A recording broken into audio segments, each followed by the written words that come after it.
ni haber evitado todo el proceso que lo llevó a morir de la forma en que murió. Sé que las ventanas se pueden abrir, cambiar el aire depende de ti, te ayudará, vale la pena una vez más saber que se puede, querer que se puede. Este era un extracto del libro La agonía de Iván, cuya autora nos acompaña, Josefa López, madre de Iván, y quien tras padecer el sufrimiento de su hijo en plena agonía, fue una de las mujeres impulsoras de la ley cordobesa que tenía, decía en el recinto, más de 10 años, y que tan solo 2 semanas fue aprobada días pasados. Josefa, bienvenida y gracias por estar, porque sé todo lo que significa y todo lo que remueve recordar el caso. Buenos días a todos, con mucho cariño y mucho respeto para todos. Vemos qué es lo que podemos hacer. Josefa, ¿qué sentís hoy? En este momento, después de todo lo que se ha logrado a nivel nacional y a nivel provincial, siento una gran tranquilidad en lo personal, porque siempre nos cuestionamos cuando tenemos el ser humano decisiones y actitudes que tomar, siempre nos cuestionamos luego de las decisiones. Y yo he estado durante 12 años cuestionándome si hice bien, si hice mal, si cometí algo erróneo, en qué me equivoqué. Al tomar la decisión de ayudar a Iván a morir con dignidad en las últimas etapas de su agonía. Según tu experiencia, Josefa, ¿cómo sería una muerte digna? Sería lo que en muchas oportunidades y donde durante muchos años de hospital trabajé con los médicos, trabajé con mis pacientes, trabajé con los familiares de esos pacientitos terminales, enfermera de una parte muy sensible, que es la niñez. Para nada es igual trabajar con adultos que con enfermos. Hay una tremenda diferencia emocional que marca mucho a quienes estamos cerca de eso. El hoy mío, estoy jubilada, pero eso no quita de que me haya alejado de esta lucha que comencé al poco tiempo de haber fallecido Iván. ¿Cuál fue el momento en el que dijiste basta? El momento en el que dijiste mi hijo merece una muerte digna y allí todo el proceso. Bueno, yo te tengo que responder, que es una parte, es toda la sinceridad y todo el amor que yo puse para hacer una realidad que es terriblemente dolorosa. Tuve que poner mi pensamiento y tuve que poner a la mamá en un lugar, sacarla de mi ser y ponerla en el lugar de Iván. En ese trayecto, en ese traspaso, me sucedieron muchas cosas con las medicinas, en la cual algunas acepté. En mis libros se habla de aciertos y desaciertos. En muchos estuve de acuerdo, por la característica, ¿no es cierto?, que se hacen tipos de cosas que lo llevan a un bienestar al paciente. Pero muchas cosas que esto involucra que el paciente no está en una tranquilidad. ¿A qué me refiero una tranquilidad? En una tranquilidad, en una paz hacia el dolor, no padeciendo dolor. Que eso es lo que más me importó siempre, tanto de mis pacientes y más con mi hijo. me auné y me aferré fuertemente al no quiero verlo sufrir, no quiero verlo como lo veía, cómo se iba yendo en su, digamos, en su faz humana, en su masa corporal, con un consciente activo, con una lucha. Yo sé que hay momentos en que yo voy a decir cosas y van a llegar muy adentro, pero ha habido momentos en que él mismo me pedía que esto terminara. Inclusive cuando estaba internado en el hospital privado. Allí en el privado se hicieron quimios, se hizo una quimio, la cual fue refractaria. Refractaria es cuando determinadas células y determinadas aportes, digamos así, para que se entienda un poquito claro, del organismo están rechazando ciertas cosas, ¿no es cierto? Y se vuelven un poco más agresivas, en lugar de ser favorables para el organismo. Y este tipo de enfermedad, no, se hace mucho más agresiva. ¿Cuál era la enfermedad de Iván? Iván, el primer diagnóstico que hubo una confusión al principio con un tumor de Wills, que es indistintamente diferente a un linfoma no Hodgkin de característica Burkitt. Bueno, a mí nunca me gustó expresarme en términos de medicina. Siempre fui una enfermera muy de explicar y explicar, porque cuando yo he estado en esas situaciones, no he compartido la opinión de los médicos, si bien es su lenguaje dentro de la medicina, es una cosa correcta. No comparto la transmisión de una determinada patología que le dan a un familiar diciéndolo de esa forma. O sea, hay otras formas más simples, más explicativas y más claras. Yo no desconocía por lo que yo trabajaba y lo que venía haciéndose muchos años, pero eso no queda libre, ¿no es cierto?, a todo lo general, a lo general de las personas y a lo general de la gente. No tenemos una obligación de decir, a ver, ¿qué tipo de tumor? Ah, está el tumor. Ah, bueno, tiene esta posibilidad, no tiene estas posibilidades. Yo supe de todas las posibilidades porque ingresé en la biblioteca completa del Hospital de Niños a ver qué característica tenía el tumor de Iván. Todas las características tenían, en ese tiempo, estoy hablando de 1998, venían mucho material de afuera, en los cuales me ayudaron mucho y en los cuales investigué mucho. Era una situación de que tener un Hodgkin era terminal.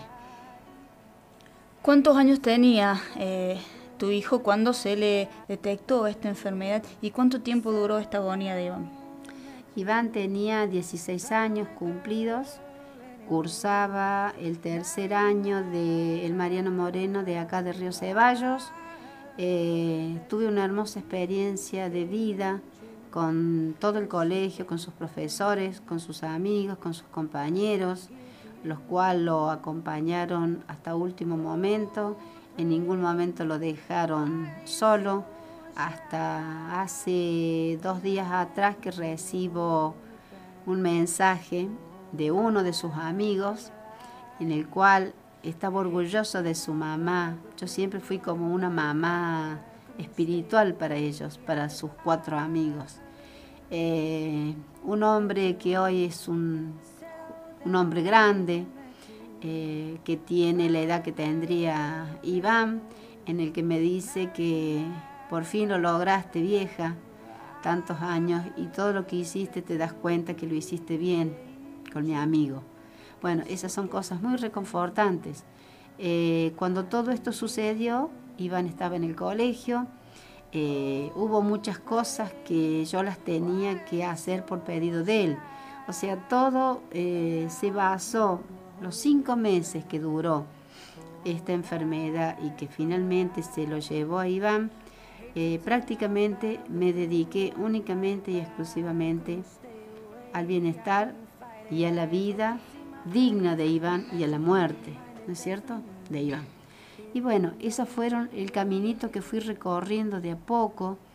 con un Iván que le faltaba un riñón y que me pedía a los 2 días que lo sacara del hospital, que lo trajera a casa, que lo cuidara yo, que le hiciera cosas, porque él a la semana tenía que estar yendo al colegio, que él no podía dejar de faltar en el colegio. Un Iván que lo cargaba en la motito mía y lo llevaba el Mariano Moreno, y cuando todos los profes lo veían, decía: Iván, ¿qué haces acá? Y no, profe, yo no puedo faltar, yo tengo que estar acá, pues yo voy a ser un grande. En el libro, en mi primer libro lo dice: yo voy a ser un grande. Su ilusión era ser un gran ingeniero en computación. Y voy a volar por todo el mundo, me dijo una noche. Entonces yo creo que en parte cumplo un poquito el deseo de ese niño moribundo, de ese preadolescente, ¿no? En el que escribí esto en la lucha general para una muerte digna y lo largué a volar. Yo creo que hoy sigue volando por todo el mundo, en selecciones. Es una cosa hermosa para mí haberle puesto alas a Iván. Y si bien he pasado momentos muy terribles, ¿por qué? Porque era la decisión de no matar a un hijo. No se hace una eutanasia, simplemente se alivia el estado morboso, a veces exagerado, en el que se entra en una terapia, en el que se entra en ciertos códigos o digamos, juramentos de la medicina, en el que dice: nosotros vamos a llegar hasta las últimas consecuencias con esto. Y yo siempre les preguntaba: ¿a costa de qué? ¿Y para qué y por qué? Para mí, innecesario. Para otros, será necesario. Josefa, en uno de los pasajes de tu libro, de este libro, La agonía de Iván, porque publicaste 2 libros, sí. Otro que se llama Vida digna y Muerte digna. En este libro decía La agonía de Iván, que debo confesar fue uno de los libros que más me costó leer, ¿no?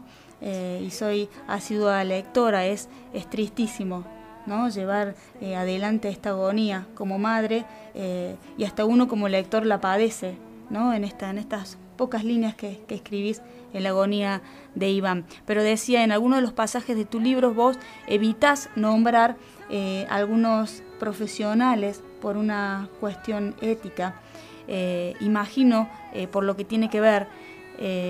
Y la pregunta concreta es si vos pensás que la medicina está deshumanizada, es decir, si algunos profesionales no están preparados, ¿no?, para contener a estos enfermos terminales y ni siquiera contener a su familia, ¿no?, que es el sostén en los momentos más terribles de estos enfermos.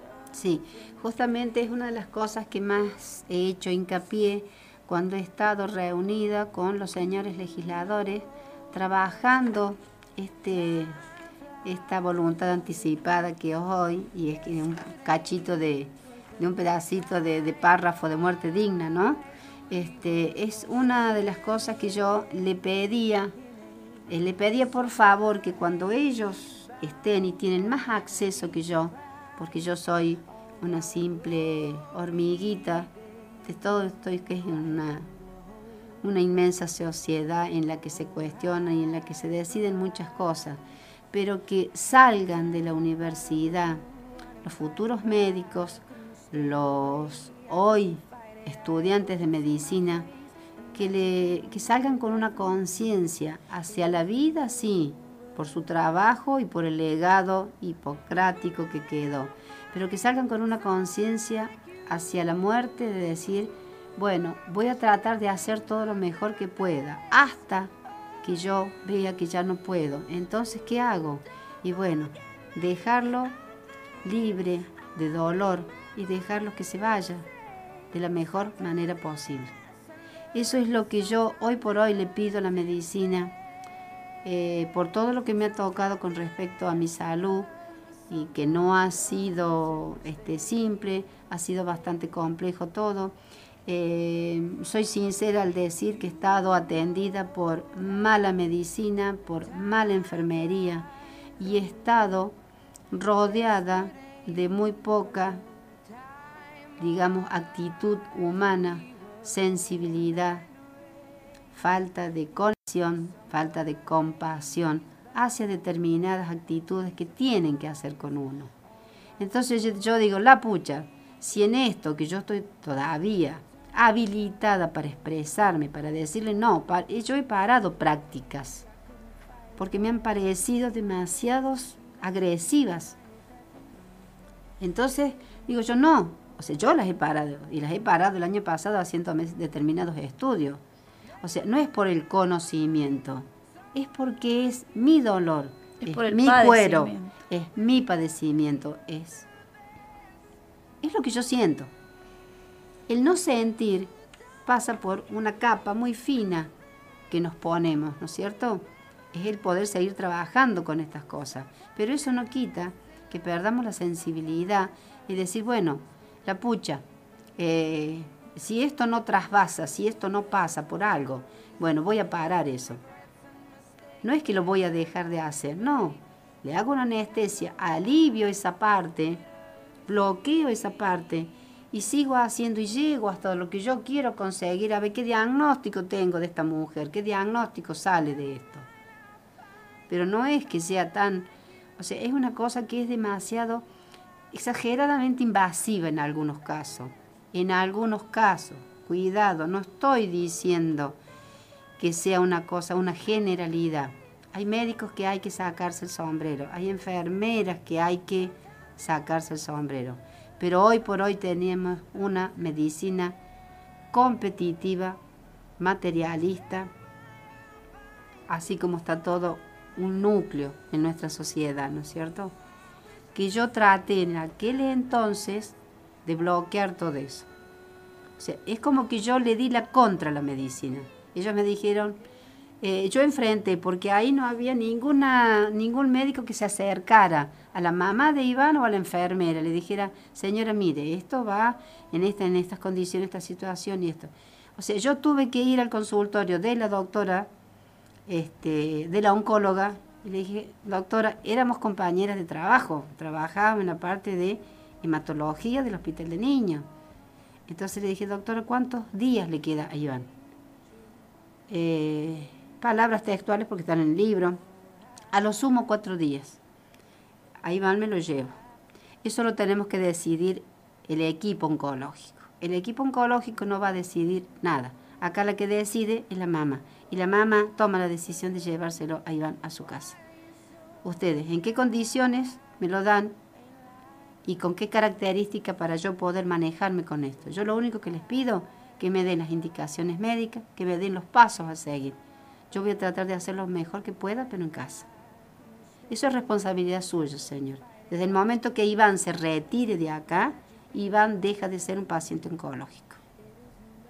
No puedo decir la palabra que en ese momento dije, que le dije, pero se reunieron, estuvieron charlando, vino el jefe, que es una de las personas que después nos hemos encontrado muchísimas veces a tratar sobre este tema de muerte digna, y me dice, bueno, señora, el equipo oncológico ha tomado la decisión que usted puede llevarse a Iván bajo las estrictas condiciones de su responsabilidad.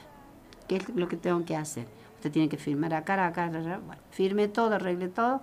Fui esperando que la medicina hiciera un paso hacia adelante de mí y dijera, nosotros vamos a ir, vamos a hablar con Iván, le vamos a decir, mira Iván, te vas a tener que ir a tu casa porque mamá te quiere llevar, porque estamos adelante de un niño adolescente, no estábamos adelante de un adulto. Y era una cosa que a él se le había venido todo un mundo encima. De repente, de haber estado sano y bueno, Iván se enfermó, pasó a ser un enfermo terminal y luego murió. O sea, no estábamos hablando de decir, bueno, sí, le vamos a decir a Iván que se va a recuperar en su casa y que después va a volver al hospital para recomenzar y para seguir con esto. No, porque Iván no tenía vuelta. Iván estaba cocinado por las quimios. Y habían hecho 2 quimios y querían seguir intentando una tercera, intentando una cuarta. Cuando le dije, no, paren, un trasplante de médula. ¿A quién? ¿A un muerto? ¿A un moribundo? No, yo desde el punto de vista no quiero que lo toquen, yo me lo llevo. Lo traje, como lo cuenta el libro, monté todo un hospitalito acá en Río Ceballos, donde alquilábamos en ese momento con Iván, y el que él hoy es mi esposo, mi compañero. Armamos todos, tuvo todas las cosas que podían aliviar su dolor, y me dediqué exclusivamente a Iván. Yo les puedo decir, para que se queden tranquilos y para recordar la tranquilidad y el inmenso amor que yo puse en eso, que Iván vivió una muerte disfrutándola en todos sus aspectos de calidad, digamos, de buena muerte y mala vida. Porque Iván recorrió el Hiperlibertad, lo pude llevar al dique La Quebrada, a las orillas del lago, donde él sabía ir de chiquito, lo llevé a un montón de lugares. La noche anterior a fallecer, Iván estuvo en un teatro, viendo un festival del chiste, yo lo estaba medicando en la silla de ruedas. Iván era un pacientito que lo tuvimos en una silla de ruedas en plena senda peatonal de Carlos Paz, un 28 de enero, la noche en que toda la gente se paraba a mirarlo. Él me agarra de la mano y me dice: "Ma, vení". Iván era un paciente leucémico en el que sus características varían terriblemente, y de repente me dice: "¿Por qué me miran tanto?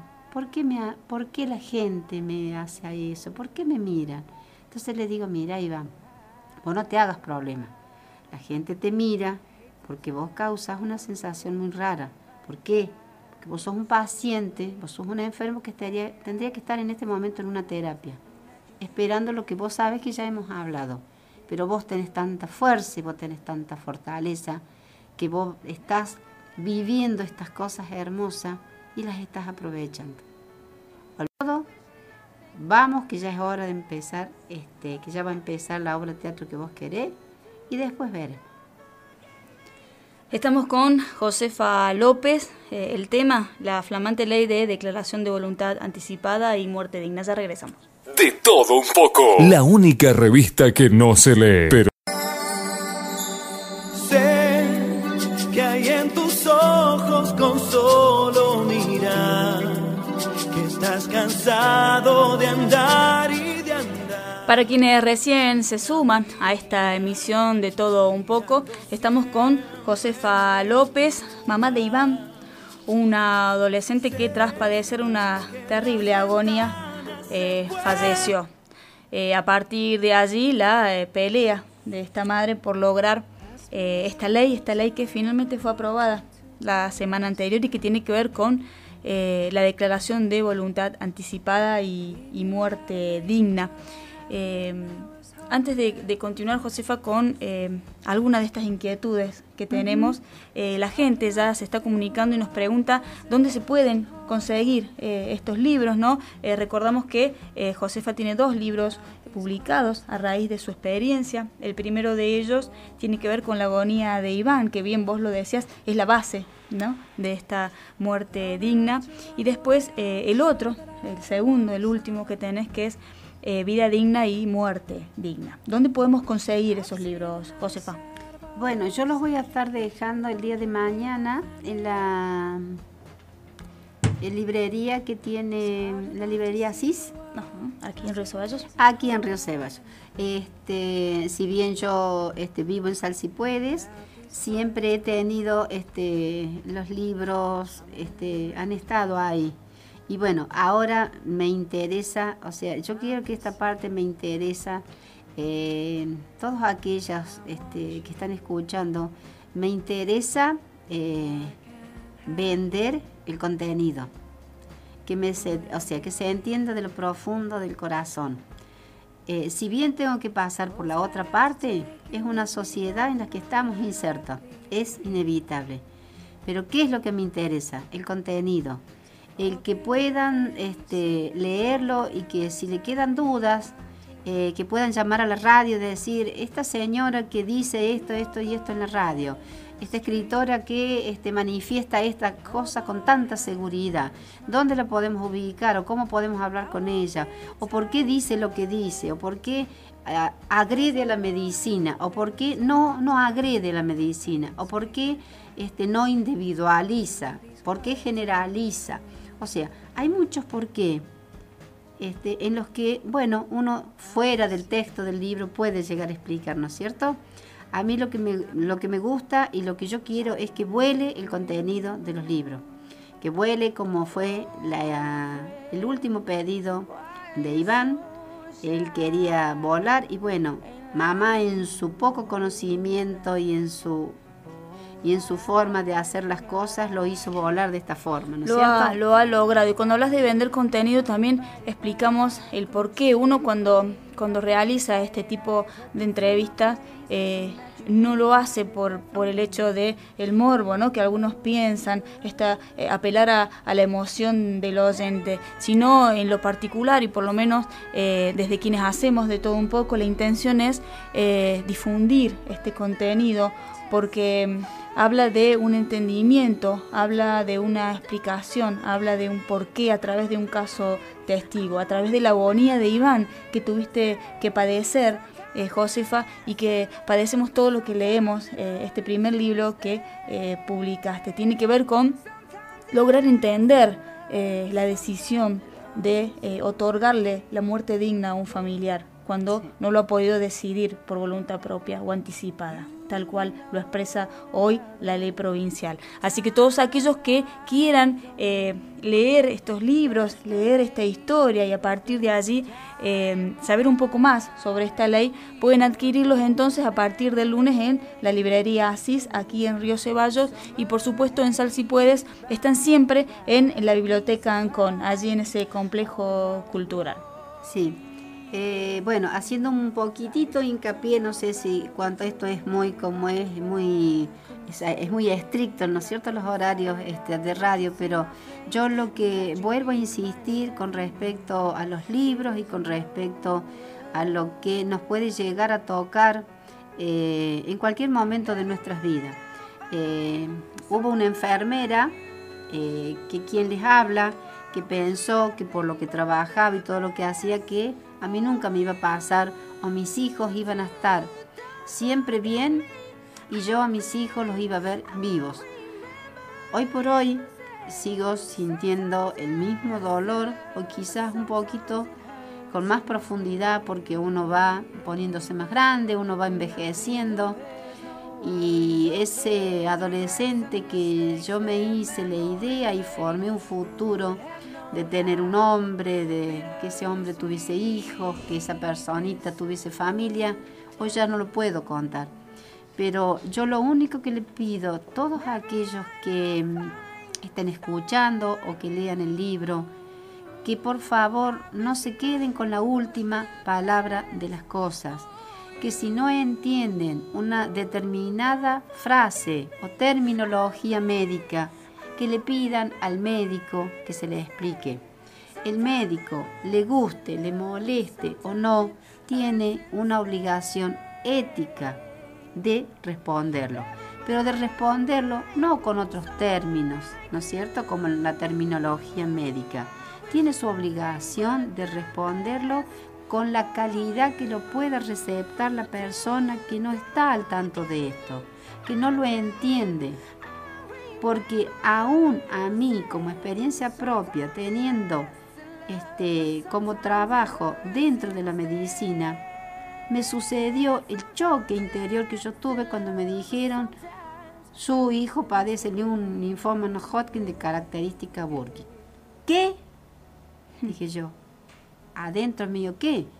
Y máxime cuando fuimos a hacerle el primer estudio, me dice: señora, ¿usted trabaja en el hospital de niños? Sí.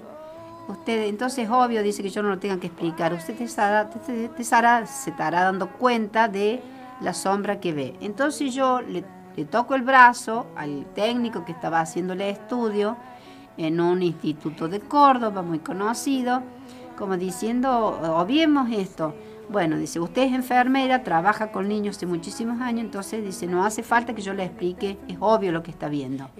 Y yo veía un riñón con una sombra excesivamente grande, en la cual se llamaba tumor. Y cuando salgo, Iván, ¿qué hizo? No le fue a preguntar a la medicina, no le fue a preguntar al técnico que le hizo el estudio. La puso a su mamá contra la ambulancia que lo trasladaba en ese momento y me dijo, mamá, ¿qué es lo que viste? Mamá, ¿qué es eso? Y el hijo que yo les estoy haciendo referencia medía cuando falleció 1,89 m. Era una cosa hermosamente larga, era un ser humano que se quería meter adentro mío. Estaba por las noches que cuando tenía 40 y pico de fiebre, él me envolvía con sus piernas flacas y todas llenas de hematomas porque el color cambia muchísimo en un enfermo terminal y en un enfermo leucémico. No tenía cabello, estaba en unas condiciones en que para mí era, ¿cómo les puedo decir? Para mí era un tesoro tenerlo ahí y poder disfrutarlo, pero de esa manera y darle esa calidad de muerte que le estaba dando. Por eso les vuelvo a repetir, pregunten, no se queden con las dudas. Si hay que hacerle miles de cosas que diga la medicina y se las pueden hacer, háganselas, pero no los hagan sufrir. Pónganse en el lugar del otro, pónganse en el lugar del abuelo, del tío, del papá, de la mamá y del hijo, si toca. Pero no, o sea, esto es una decisión muy propia mía. Yo no estoy diciendo, piensen, o sea, sí, pero yo y mi hijo que no lo voy a ver más, sí. Yo preferí no verlo más, pero dejar de verlo en esas condiciones. En relación a eso, en uno de los pasajes de tu libro, Josefa, contás que ya en los minutos finales de esta agonía de Iván, le rogas por un lado a Dios que se lo lleve y deje de hacerlo sufrir, ¿no? Pero por el otro lado también estaba el pensamiento y el deseo de tenerlo con vos, ¿no? Sí. ¿Cómo se lucha contra esa paradoja en ese momento tan terrible que te tocó vivir? Sí, fue una lucha, o sea, yo les hago partícipe de esto porque realmente es una cosa que queda con los años y se va con la muerte de uno. Yo aprendí con los años a que esto se va conmigo, a que aquellos momentos jamás los voy a poder olvidar.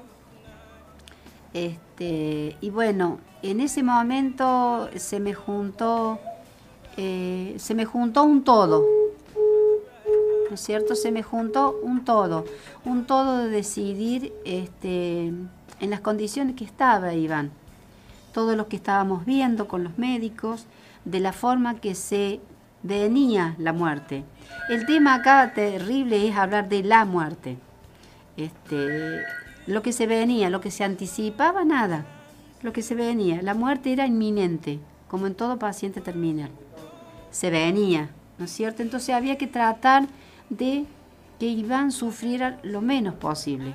Iván estaba canalizado, Iván tenía mucha medicación, Iván tenía morfina, Iván estaba controlado, estaba hidratado.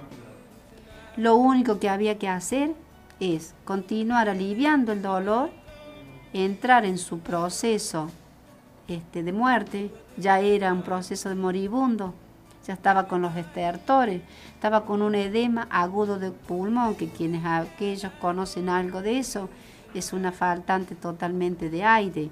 Y acá se empeoraba por la situación que en lugar de ingresar aire, ingresaba sangre.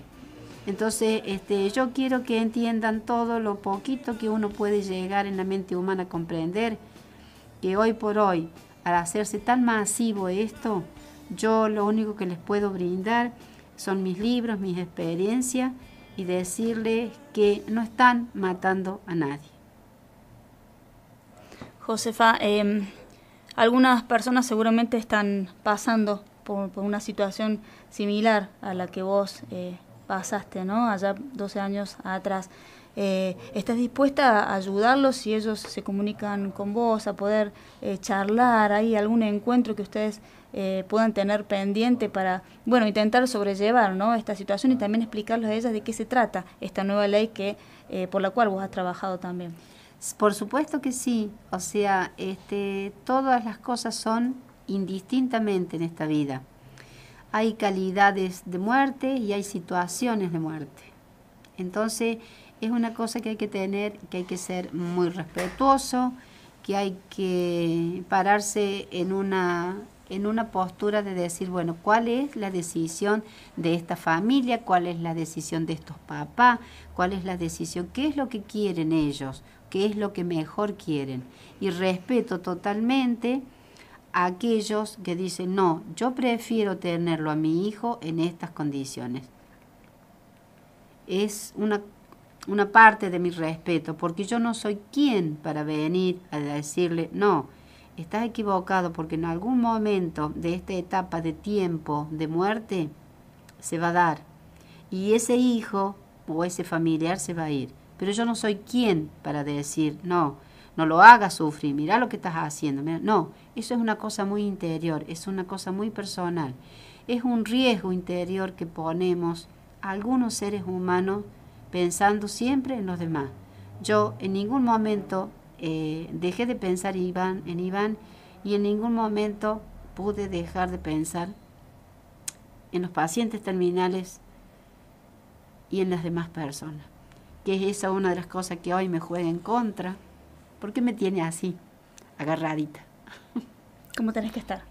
Sí. Josefa López, mamá de Iván, este caso que ustedes pueden conocer a través hoy de su libro, La agonía de Iván, que reitero, ustedes lo pueden tener en la librería Asís, aquí en Río Ceballos, y en la biblioteca Ancón en San Cipuedes, y seguramente si ustedes hablan con Josefa, que en privado vamos a tener el número para todos aquellos que lo quieran, van a poder hacerlo.